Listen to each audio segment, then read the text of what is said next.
queste parole, a quasi tutti furono dette le parole: prenditi un rotolo e scrivici tutte le parole che ti ho detto. E questi qua poi, lo sapete come li conservavano? E dicevano anche gli altri di conservarli così: mettili in un vaso di terra perché si conservino a lungo. Infatti questo è risultato il miglior modo di conservazione. Immaginate, quasi più di 2000 anni conservati in questa maniera. Nel rotolo della prima grotta, traduzione dall'ebraico, dice così: scrivi questo su una tavoletta, scrivilo in un rotolo, in un libro, perché rimanga per i giorni a venire, per sempre, in perpetuo. E dice una cosa interessante: per molte porzioni che riguardano il futuro, quindi le cose del carattere profetico, misterioso, dice così: da ora ti faccio traduzione dall'ebraico, udire cose nuove, cose nascoste che tu non conoscevi. Prima di oggi non le avevi udite, perché tu non dica: ecco, io le sapevo. No, tu non le hai né udite né sapute. E rivela con quale intento fa queste rivelazioni. Chi è, traduzione dall'ebraico, chi è come me, rotolo della prima grotta? Lo proclami pure, lo dichiari e ne fornisca le prove davanti a me da quando ho stabilito questo popolo antico. Annuncino loro le cose che avverranno e gli avvenimenti che avranno luogo. Chi ha annunciato questo fin dal principio, perché lo sapessimo molto prima, perché potessimo dire: è giusto. In queste 3 serate, ogni venerdì, vedremo i contenuti impressionanti che sono realizzati con una precisione e esattezza matematica. E dice così, traduzione ebraico: non c'è nessuno che abbia annunciato questo, nessuno che l'abbia proclamato, nessuno che abbia udito le vostre parole. Per primo io ho annunciato a Sion e a Gerusalemme. Ecco perché quasi tutti i scrittori, anzi tutti gli scrittori sono ebrei. E dice il motivo: perché dall'est a ovest si riconosca che non vi è nessun Elohim fuori di me. Io sono Yod-He Vav-He e non c'è alcun altro. Annunziatele e presentate le vostre ragioni. Si consigliano pure insieme. Chi ha annunciato questo fin dai tempi antichi e l'ha predetto da lungo tempo. Si radunino insieme tutte le nazioni, si riuniscono i popoli. Chi tra di loro può annunciare questo e farci udire le cose passate? Presentino i loro testimoni per essere giustificati, o ascoltino a essi e dicano: è vero. Traduzione: le espongano e ci annuncino ciò che accadrà. Dichiarino quali erano le cose passate, perché le possiamo considerare e conoscere il compimento. Oppure: annunciateci ciò che avverrà. Annunciateci ciò che avverrà nel futuro, e così sapremo che siete dei potenti. Cioè, dice: fornite le prove. Praticamente in questa maniera vuole fornire, dice: chi è come me che fornisce le prove, che non solo che esiste anche se invisibile, ma che esiste e sa il futuro in anticipo e comunica e manda, dà la prova che dall'est a ovest si sappia che veramente c'è. E dice così: ricordate questo e mostratevi uomini, richiamatelo alla mente. Immaginate, prove scientifiche, fornite le prove, controlliamo, richiamatelo alla mente. Ricordate le cose passate di molto tempo fa, perché io sono Elohim e non c'è alcun altro. Sono Elohim e nessuno è simile a me, che annuncio la fine fin dal principio e molto tempo prima le cose non ancora avvenute. Bene, andremo a vedere insieme, con questa chiudiamo l'esposizione di stasera, ci vedremo tra 7 giorni, una descrizione che vi è negli antichi rotoli di questa speciale Tanakh. Una descrizione delle descrizioni che avevano così tanto incuriosito e attratto abitanti di Qumran, i figli della luce, a tal punto che quando loro nei loro rotoli, di cui loro sono autori, come questo 4Q166 e 171, parlano di un avvenimento descritto in questi rotoli antichi, definendo e vedendo loro stessi e gli altri figli della luce come la generazione della visita, la generazione della fine dei giorni. Quale visita? Di chi? E la fine di quali giorni? Loro in quel periodo aspettavano una realizzazione di alcune descrizioni di questi certi rotoli particolari, in cui era descritto che ci sarà un personaggio supremo che visiterà le persone in quel periodo alla fine dei giorni descritti in questi rotoli antichi speciali.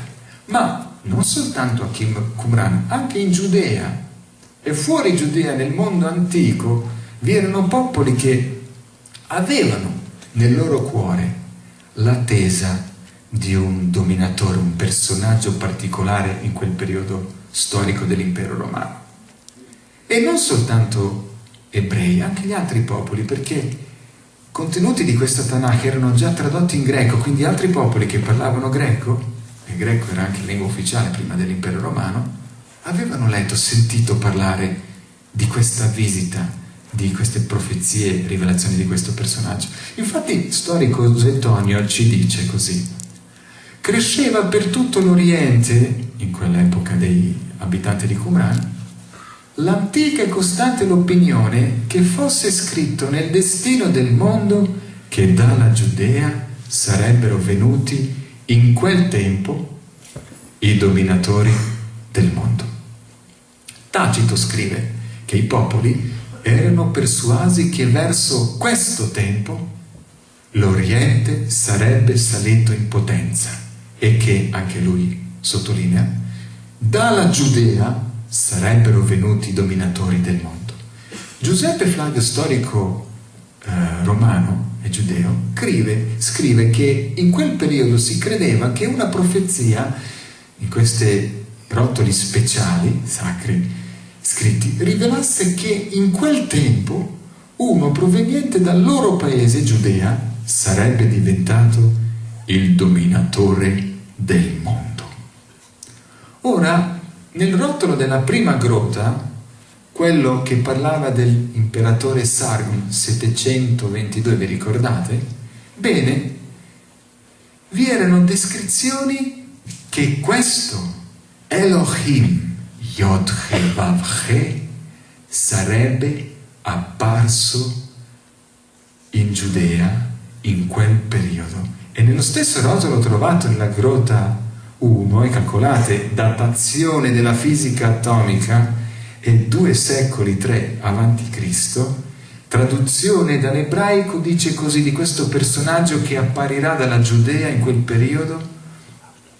Traduzione dice: sulle sue spalle riposerà l'impero, sarà chiamato consigliere ammirabile, Elohim potente, Padre eterno.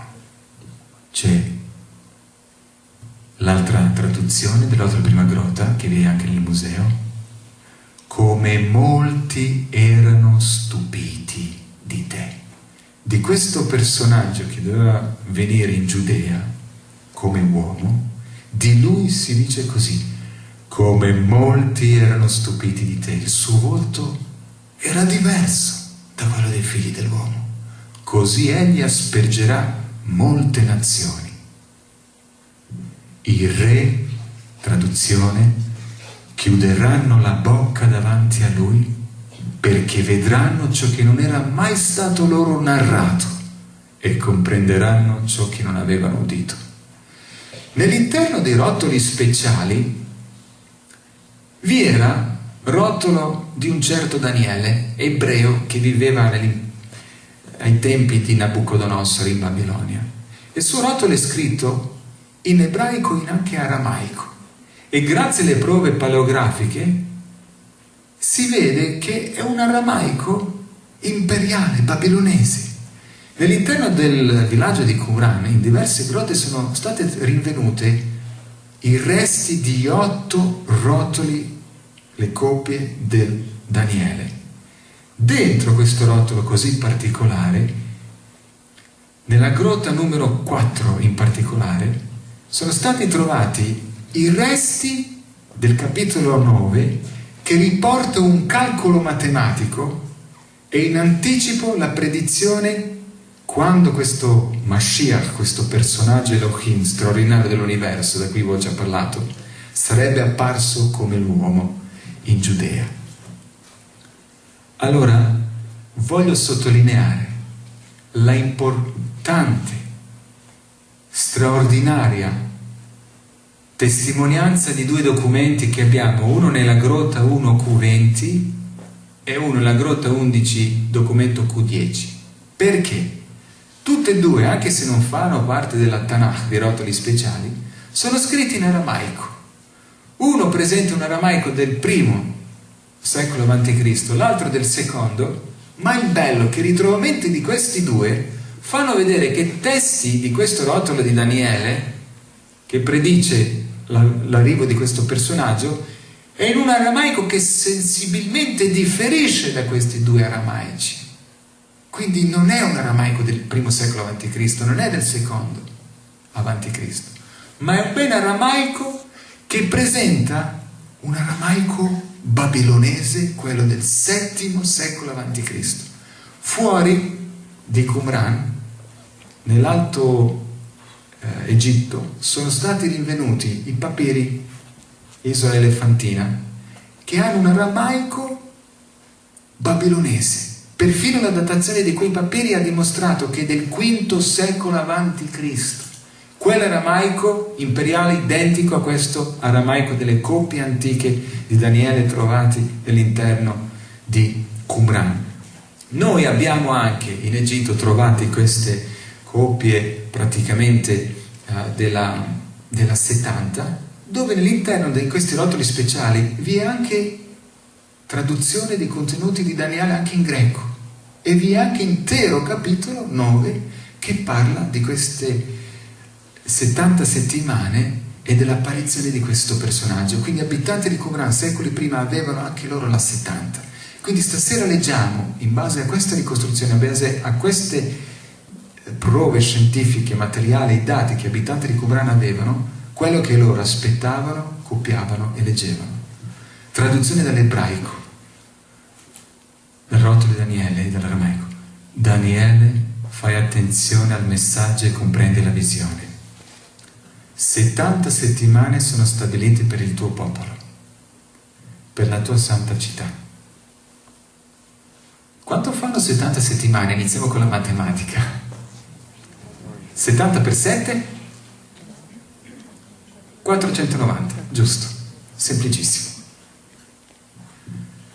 Queste 70 settimane dice, traduzione, per te, per la tua città, per far cessare la trasgressione, per mettere fine al peccato, per espiare l'iniquità, per stabilire una giustizia eterna, per sigillare visione e profezia e per ungere il luogo santissimo. E qui una traduzione di una cosa molto importante. Sappi, perciò, e intendi che da quando è uscito l'ordine di restaurare e ricostruire Gerusalemme fino al Mashiach in ebraico, a questo personaggio, Messia, vi saranno 7 settimane e altre 62 settimane. Quanto fa 7 più 62? Matematica? 69. Quindi 70 settimane per il tuo popolo, ma da quando esce il decreto di costruire Gerusalemme fino al Messia passeranno 7 più 62. Semplicissimo, 69 settimane. Bene,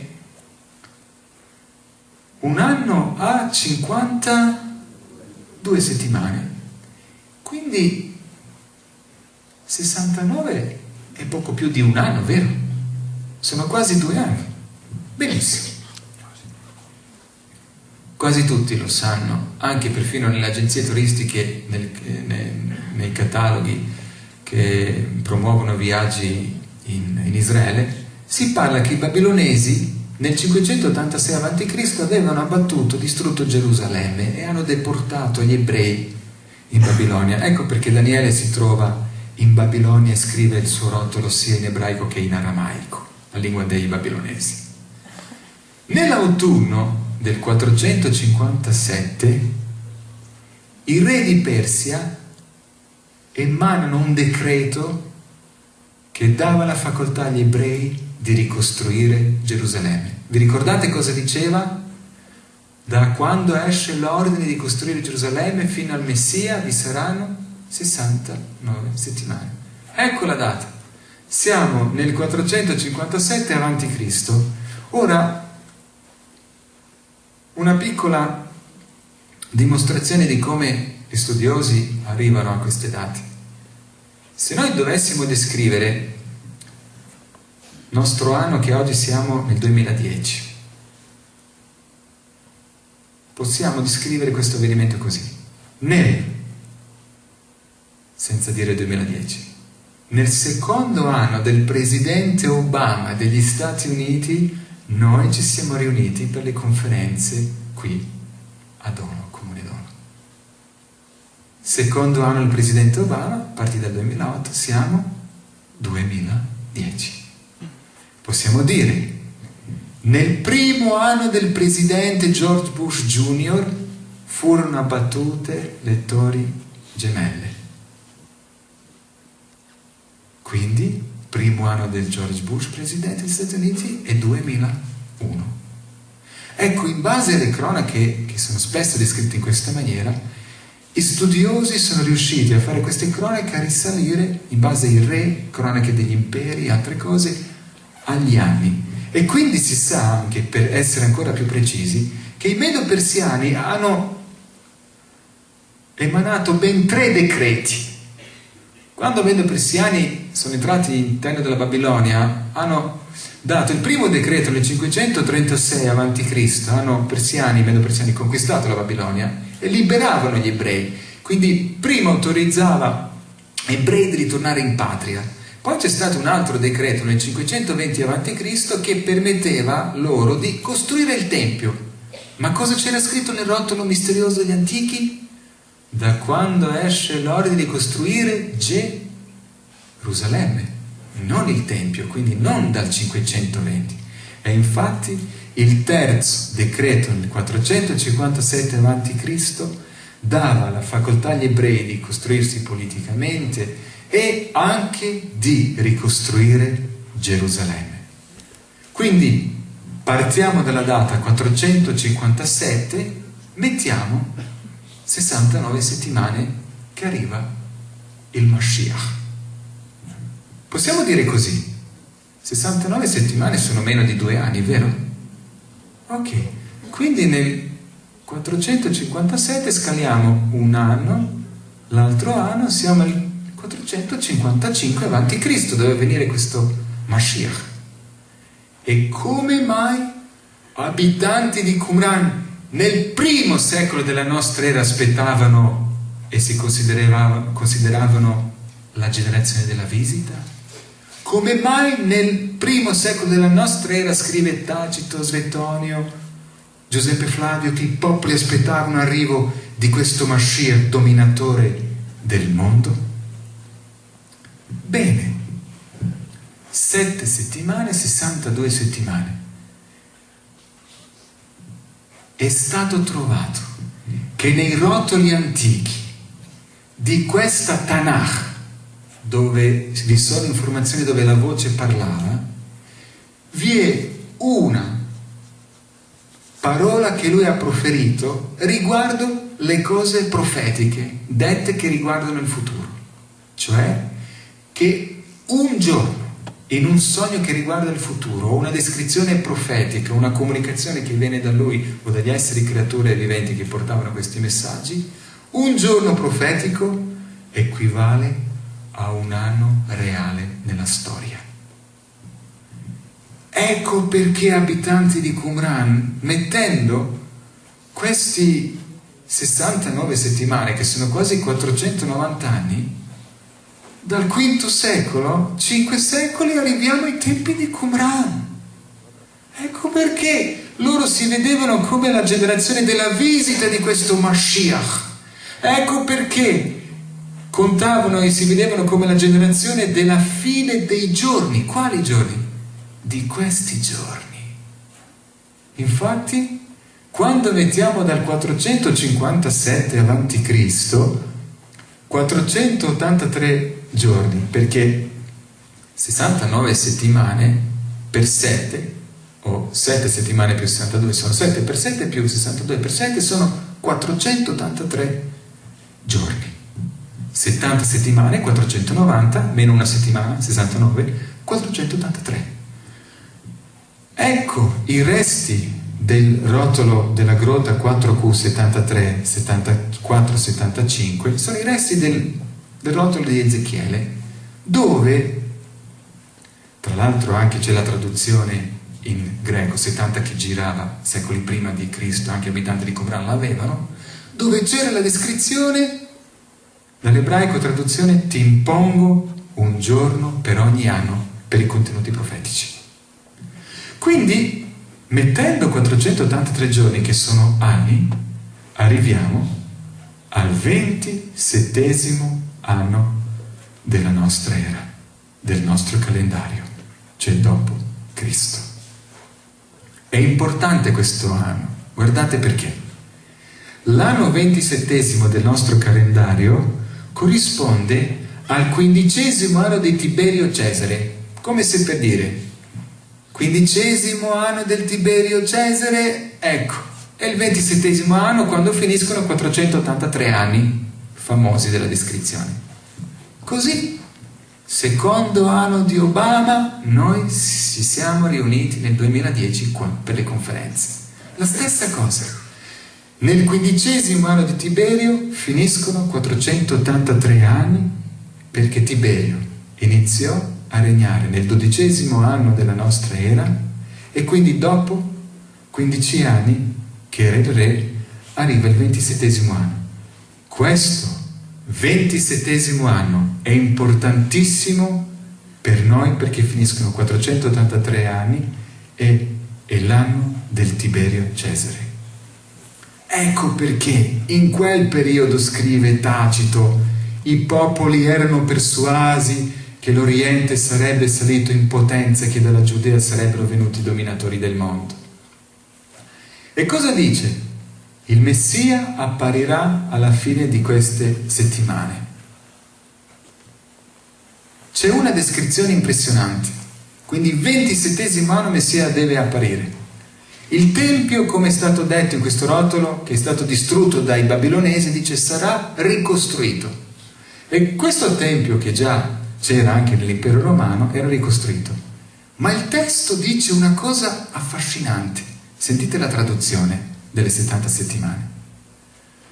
Dopo le 62 settimane, il Mashiach, questo essere personale, che ha detto, e la sua voce ha parlato in questi rotoli, che la terra è trasmesso in globo, sospesa nel nulla, che ha detto, può una donna dimenticare i suoi figli? Ecco, io non vi dimenticherò. Questo Mashiach, quando ha deciso e rivelato che sarebbe apparso come giudeo, come uomo in mezzo alle persone, ha rivelato in anticipo. Dopo le 62 settimane il Mashiach sarà messo a morte e nessuno sarà per lui. Non ci crederete, ma è vero.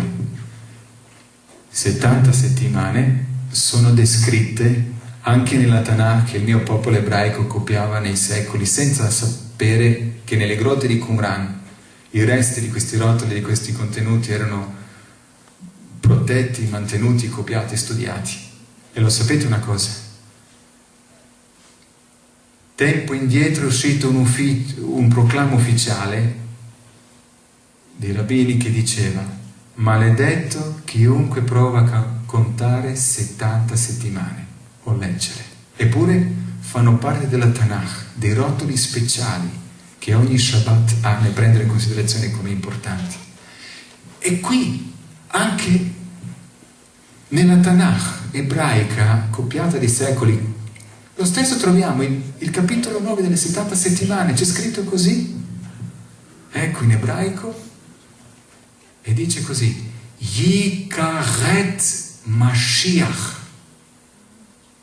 sarà battuto, distrutto il Messia, eliminato, distrutto, messo a morte, uguale, eccolo qui. Yikaret Mashiach, il contenuto delle coppie di Daniele nella Tanakh che il popolo ebraico ha copiato. Che sia tradotto in italiano o in inglese, ma è sempre la stessa cosa. Yikaret Mashiach, il Messia, sarà messo a morte, distrutto. Mashiach, Messiah, shall be cut off. E quindi immaginate che precisione. Messia apparirà dopo queste settimane, quindi nel 27esimo, fino al Messia, 27esimo anno. E dice dopo queste settimane sarà messo a morte. Quindi non può essere messo a morte nel 27esimo anno o prima, ma solo dopo. Guardate una cosa interessante. 69 settimane fino al Messia. Dice 70 sono date al tuo popolo. Gerusalemme sarà ricostruita e così via. Quindi rimane l'ultima settimana. E guardate, riguardo l'ultima settimana, traduzione dall'ebraico e dei rotoli antichi, dall'aramaico, cosa dice il testo? In una settimana, quell'ultima, stabilirà un patto con molti. Quindi dopo quelle 69 sarà messo a morte. E in quella settimana, sentite quando sarà messo a morte cosa farà? In mezzo alla settimana farà cessare sacrificio e offerta. Il Messia sarà messo a morte, farà il patto e in mezzo alla settimana farà cessare sacrificio e offerta. Quando andiamo a vedere il mezzo della settimana, visto che sono 7 giorni ma 7 anni, dal 27esimo anno, mettendo 7 anni, l'ultima settimana è qui. In mezzo alla settimana, partendo, perché decreto è addirittura hanno trovato, decreto è uscito nell'autunno del 457, quando i Medo-Persiani hanno dato decreto di ricostruire Gerusalemme. Quando andiamo dal 27esimo anno, mezzo alla settimana e 3 anni e mezzo, arriviamo nel 31esimo anno del nostro calendario. Guardate che precisione. Quindi Messia deve apparire fino al Messia, 8 anni, 27esimo deve apparire, dopo 3 anni e mezzo, in mezzo alla settimana, farà cessare il sacrificio e sarà messo a morte. Siccome il decreto è partito di ricostruire Gerusalemme nel 457 nell'autunno, la fine di quegli anni è autunno 27esimo anno. Quando andiamo a mettere 3 anni e mezzo, dall'autunno 27esimo siamo nella primavera del 31esimo anno.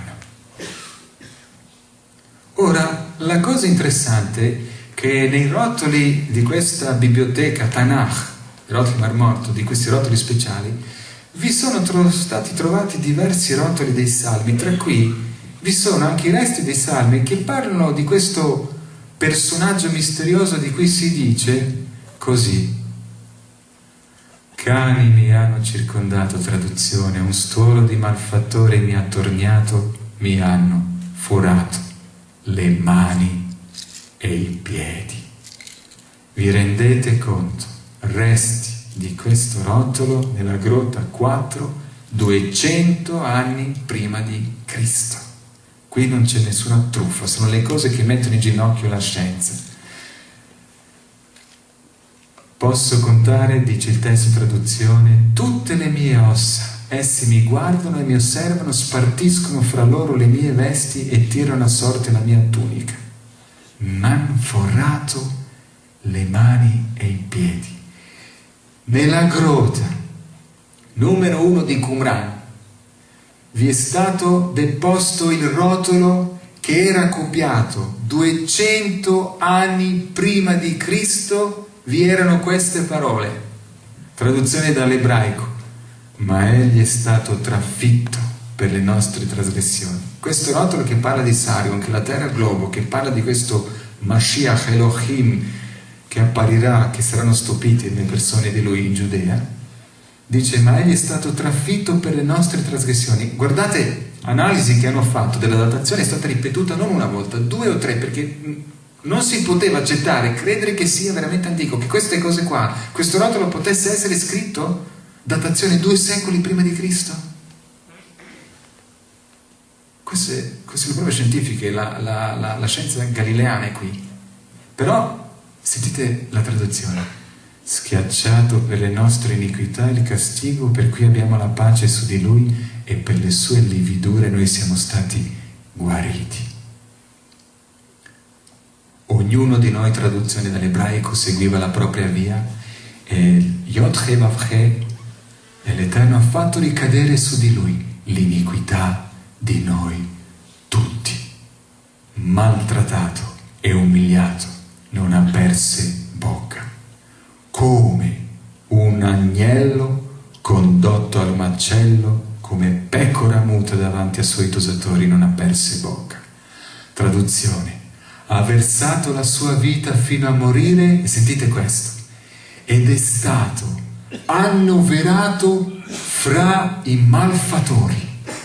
Egli ha portato il peccato di molti, e sentite questo, e ha interceduto per i trasgressori.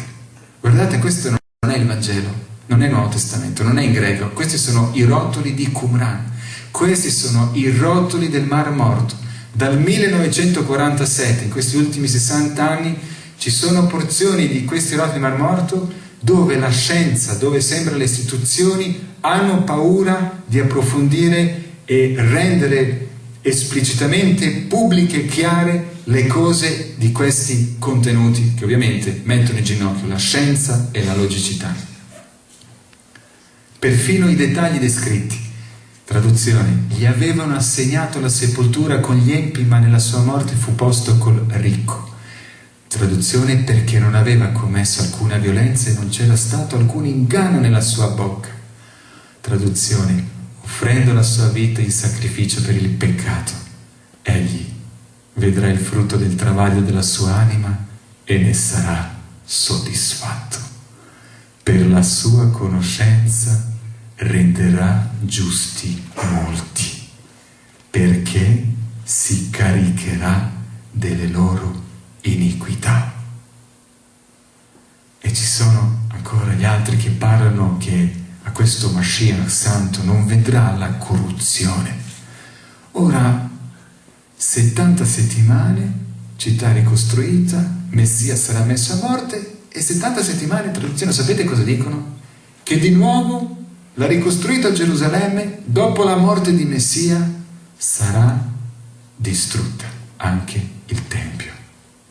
Ora, noi prendiamo in considerazione, stasera con questo concludiamo, i testi dei storici come Giuseppe Flavio, Tacito e gli altri, che scrivono cosa accadde in questi anni che vanno dal 27° anno prima. Allora, tutti quanti raccontano che nel 15° anno del Tiberio, che corrisponde al 27° anno, guardate qui, tutti quanti raccontano un fatto molto interessante. Raccontano di un certo Mashiach. Mashiach in greco, che era la lingua del mondo antico praticamente parlata, anche nei tempi dei Romani, vuol dire Cristo. Raccontano, Tacito parla di questo Cristo che viveva ai tempi di Tiberio Cesare. Anche la stessa cosa Giuseppe Flavio, storico romano, dice che quel 20°, cioè praticamente in base a questo capiamo che gli anni del 27° anno, che sono gli anni del Tiberio Cesare, anche loro raccontano che ci fu Giuseppe Flavio in Giudea, un uomo saggio chiamato Gesù, traduzione, e parla tutto questo ai tempi di Ponzio Pilato, quindi gli anni che coprono Tiberio. Anche dei manoscritti siriaci, nel museo British Museum vi è questo documento, altri popoli raccontano di questo avvenimento prima della distruzione di Gerusalemme, che ebrei hanno messo a morte questo il sapiente saggio re. E quindi perfino il popolo ebraico nel Talmud babilonese non riesce a negare l'esistenza di un Messia. Lo chiamano come uno che ha deviato Israele, no? Però non riescono a negare un'esistenza reale, storica, materiale, in un tempo politico, storico, reale, in Giudea, in quegli anni, in quei tempi, a cui sono successe delle cose ben precise. Guardate qui, numero 15, in cui l'unico testo che praticamente citiamo stasera dal greco, dei testimoni oculari di quel personaggio storico che Yeshua Mashiach, Gesù Cristo, viveva in Giudea, giudeo, l'unico testo che racconta che 15° anno del Tiberio Cesare, ecco, queste sono le copie dei Vangeli, in greco, dei testimoni oculari che sono conservati nei musei. Loro raccontano che questo personaggio straordinario giudeo, quando iniziò a insegnare pubblicamente, quando si rappresentò come Messia, era, lo sapete, scrivono qui con la traduzione dal greco, cosa scrivono i testimoni oculari? Nell'anno 15° dell'impero di Tiberio Cesare, quando Ponzio Pilato era governatore della Giudea, in quell'anno, scrivono loro, nel Giordano, in Giudea, apparse questo personaggio giudeo che pubblicamente si è presentato come Mashiach. E dicono, in quell'anno, questo personaggio, quando ebbe e cominciò lì, nel 15° anno cominciò l'attività pubblica, da adulto, uomo adulto, ad insegnare, presentarsi, aveva circa 30 anni. E questo è straordinario. Infatti qui la stessa cosa. Abbiamo il testo. Questo Messia, Tiberio, e anche qui descrizione. Le nazioni, c'era incontro con questo giudeo, questo Messia, parla Giuseppe Flavio, ai tempi di Ponzio Pilato, quindi Tiberio. Sentite questo. Rotolo della prima grotta ha detto che questo personaggio della Giudea, questo Padre Eterno, quando diventa l'uomo in Giudea, questo Elohim Adonai Yah, che ha rivelato queste informazioni, quando apparirà, avrà incontri, lo vedranno i re. Quindi è indicato il tempo, il luogo geografico e cosa succederà e le modalità in cui gli accadranno le cose. C'era scritto: i re chiuderanno la bocca davanti a lui perché vedranno ciò che non era mai stato loro narrato e comprenderanno ciò che non avevano udito. Infatti Giuseppe Flavio dice che questo Mashiach giudeo, in quegli anni lì, in quel luogo geografico della Giudea, aveva incontro con Ponzio Pilato, il re, rappresentante dell'impero romano. Oltre a descrizioni che parlano che aveva incontro con re Erode e gli altri, anche qui Tacito racconta che fu condannato a morte sotto Ponzio Pilato, quindi incontro con il re in Giudea, un personaggio reale. Quali anni del Tiberio Cesare? Quindi siamo 27°, 31° ancora Tiberio Cesare e così via. E la stessa cosa raccontano i testimoni oculari nei Vangeli del greco, dicono la stessa cosa come gli storici. Il testo dice così: molti erano stupiti di te, il suo volto era diverso da quello dei figli dell'uomo, così egli aspergerà molte nazioni.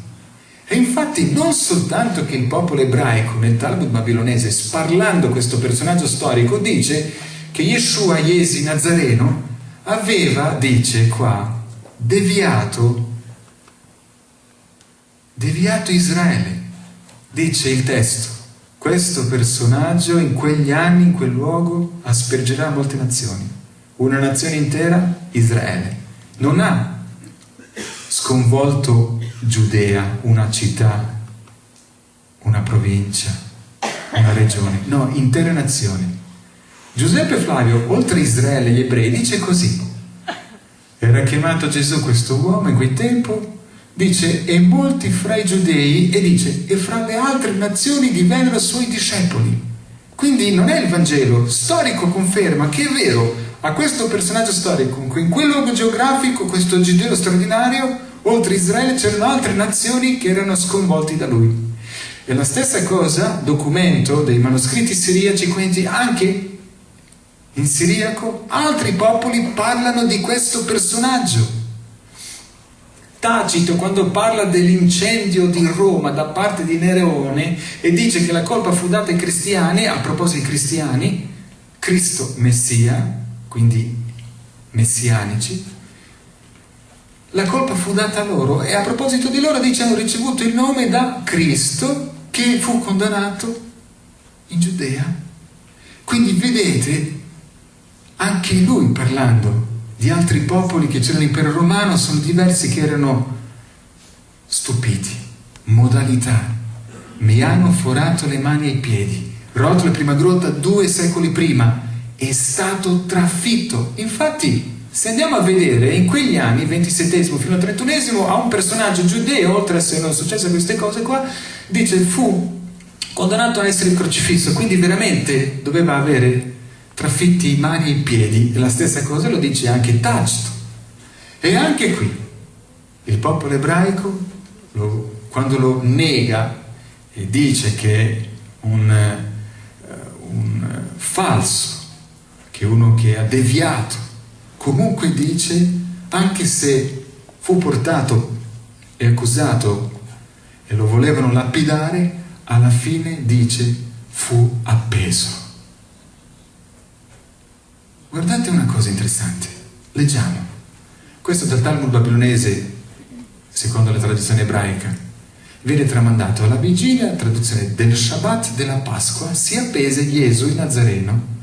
Un banditore per 40 giorni andò gridando nei suoi confronti: egli, Gesù il Nazareno, esce per essere lapidato perché ha praticato la magia e ha sobilato e deviato Israele. Chiunque conosca qualcosa a sua discolpa venga a testimoniare per lui. Ma non trovarono per lui alcuna discolpa e lo appesero alla vigilia del Shabbat della Pasqua. Una domanda: quando è che viene la Pasqua? Può venire alla fine marzo, inizio aprile, metà aprile, ma che stagione è? È sempre primavera. Il Messia sarà messo a morte in mezzo alla settimana e farà sacrificare sacrifici, perché è rappresentato lui come un agnello che prende i peccati, dice Rotolo di Isaia, delle coppie di Qumran. E guardate quando? In mezzo alla settimana, dopo 3 anni e mezzo, se quello lì era 15° anno dell'imperatore Tiberio, nell'anno 18° dell'imperatore Tiberio, questo giudeo, questo personaggio straordinario per la Pasqua è stato messo a morte. Hanno fatto perfino, come dice Rotolo prima grotta, non si trovò nella sua bocca nessun inganno e violenza. Negli anni 70 hanno fatto, in base alle leggi romane, un processo avvocati, un processo virtuale a Gesù Cristo, Yeshua Mashiach, questo giudeo, e hanno visto che in base alle testimonianze storiche delle accuse, perché era accusato perché era re dei giudei, né per le leggi romane ha infranto qualcosa, né per le leggi ebraiche. Quindi, facendo un processo, questo personaggio è stato riconosciuto innocente. Quello che Rotolo 200 anni prima, mentre era copiato, diceva in anticipo. Sapete quanti messia c'erano in quei tempi, come i funghi dopo la pioggia, ma si sono sempre macchiati, avevano sempre qualche colpa e avevano mezzi criminali, terroristi, patrioti o rivoluzionari. Per questo si dice nessuna colpa, macchia. E la cosa interessante, nonostante che in quel luogo geografico tutte le cose descritte su questo personaggio, non si riesce a trovare il corpo. C'è una cosa che quando si studia la storia dell'impero romano che non si riesce a capire: che cosa è successo a questo personaggio storico che dopo la sua sparizione e dopo essere stato crocifisso, messo a morte, di solito quando manca leader o viene ucciso, il movimento si spegne. Succede sempre. Ma qui, dopo quel atto lì, la storia non può negare ci fu esplosione di questo movimento. Che cos'è che hanno visto dopo la crocifissione?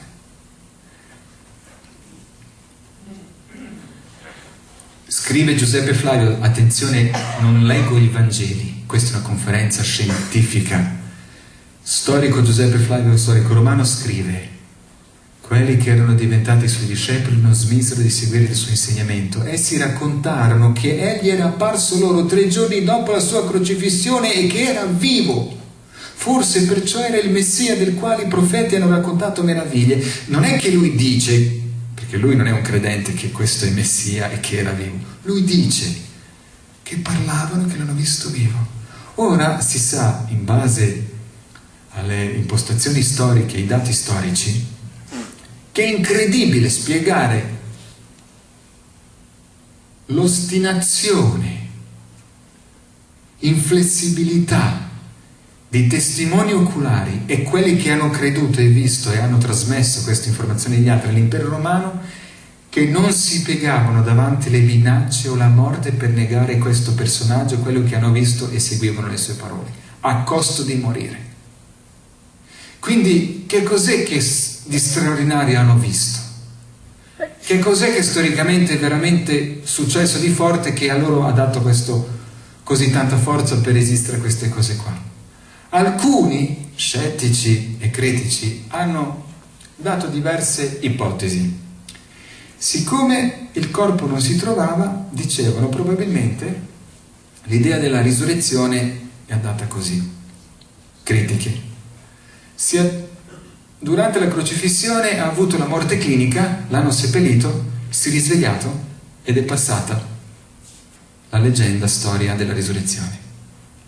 Ma il confronto con i testi del Nuovo Testamento dal greco, dei testimoni oculari, che poi sono anche storici, dicono che imperatori romani, Ponzio Pilato e gli altri, quando eseguivano una condanna come facevano i romani, visto che era giudicato anche dal tribunale romano e eseguito dai romani, veniva verificata condanna a morte eseguita, non consegnavano il corpo.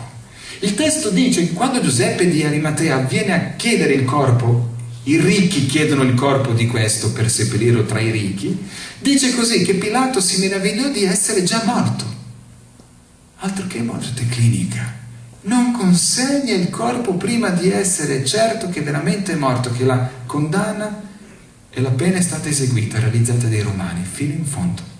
Perché vivevano alcuni giorni senza mangiare e bere in croce. E questo dopo 6 ore muore. Infatti dice che fu mandato, si meravigliò, e prima di consegnare il corpo fu mandato un soldato a trafiggere, rosa di prima grotta, fu trafitto, oltre i piedi forati e le mani, fu trafitto e uscì, scrivono, sangue e acqua. La medicina ci dice, è vero, quando da un pettorale, dal petto esce sangue e acqua, vuol dire che quella persona è morta dall'infarto. Il muscolo più forte del corpo è esploso. Quindi l'idea della morte clinica non regge. Alcuni hanno detto, hanno rubato il corpo ai discepoli. Ebbene, questa cosa non regge perché qui c'era scritto, dal greco si vede, che la tomba fu protetta da 100 soldati romani, proprio per non trafugare il corpo e non perdere e far passare leggenda. Quindi l'idea dell'eroico tentativo di 11 discepoli che possono rubare il corpo davanti a 100 soldati non regge, perché erano nascosti, perché temevano anche la loro fine. E anche questa cade. Hanno ipotizzato critici che probabilmente le donne hanno trovato una tomba vuota, primo giorno della settimana, in domenica, ma non era la sua. È passato, la sua tomba è vuota, è risorto. No, il testo dice, traduzione del greco, testimoni oculari, che non credevano, fosse troppo bello, andavano a controllare, infatti vedevano che la tomba era veramente vuota, quindi non è che hanno trovato una tomba sbagliata. Quindi neanche questa ha valso. Una delle ultime critiche molto serie era quella che testimoni oculari vicini a lui, o una persona o più persone, erano talmente tristi che avevano avuto le allucinazioni.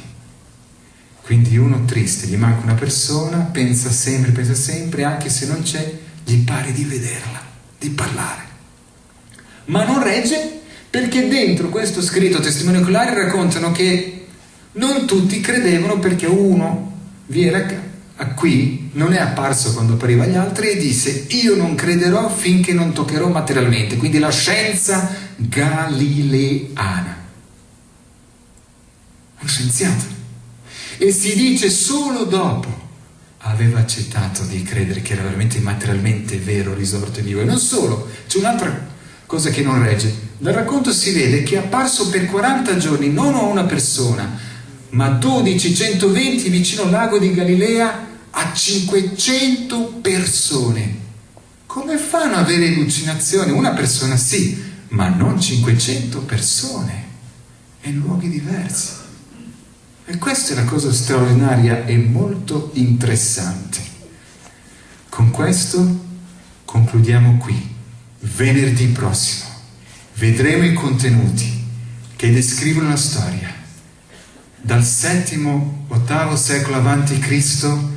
Erotolo e le testimonianze che sono state ritrovate, quello che loro potevano avere e copiavano nella 70, ci fanno dimostrare contenuti che arrivano fino ai nostri giorni, facendo vedere quello che sta succedendo e quello che sta per accadere. Grazie per la vostra attenzione.